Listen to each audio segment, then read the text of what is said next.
Julie, la trentaine pimpante, s'inquiète depuis quelques semaines de petites rides qui ont élu domicile au coin de ses yeux. Julie est d'autant plus agacée que son amie Zenzen, une ravissante chinoise de 10 ans son aînée, a conservé, elle, en apparence, une peau lisse et veloutée. Alors Julie se dit que certaines peaux vieillissent et d'autres pas. Erreur. En réalité, toutes les peaux vieillissent. En revanche, il est vrai qu'on ne vieillit pas de la même façon partout sur la planète. Les signes de l'âge diffèrent selon notre origine ethnique et selon l'endroit du monde où l'on vit. C'est ce que confirment les études menées par les chercheurs de L'Oréal qui ont étudié le vieillissement sur des milliers de peaux de toutes origines et réalisé des atlas du vieillissement cutané par type de population. Premier enseignement de ces études, les peaux les plus foncées sont aussi celles sur lesquelles les signes de l'âge apparaissent le plus tardivement, au minimum 10 ans après les autres. Quant aux rides, elles ne sont qu'une des manifestations du vieillissement de la peau, principalement réservées aux peaux claires dites caucasiennes.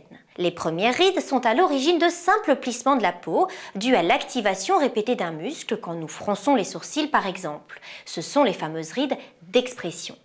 À partir de la trentaine, ces petits plissements s'impriment peu à peu dans la peau car celle-ci devient moins tonique en raison d'une dégradation des collagènes et de l'élastine, les deux principales fibres responsables de son ressort. Et ce sont surtout les rayons solaires qui creusent les rides des peaux claires, car ces peaux particulièrement fines ont un système de protection naturelle anti-UV peu actif, ce qui permet aux UVA notamment de détruire les fibres de collagène et d'élastine, mais aussi les cellules chargées de les refabriquer. C'est un problème que ne connaissent pas les Asiatiques, encore moins les femmes à la peau noire, dotées d'un système de production de mélanine particulièrement protecteur. Cela ne signifie pas que ces femmes n'ont pas de désagréments liés à l'âge. Les femmes asiatiques notamment développent de petites taches brunes causées par une surproduction de mélanine sur les zones les plus saillantes du visage, donc les plus exposées comme les pommettes. Chez les femmes à la peau noire, l'âge accentue la sécheresse de la peau et peut également causer un trouble de la pigmentation avec alternance de zones plus foncées et de zones au contraire dépigmentées. Alors que retenir de tout cela? Qu'il faut adapter rituels de beauté et produits à chaque type de vieillissement.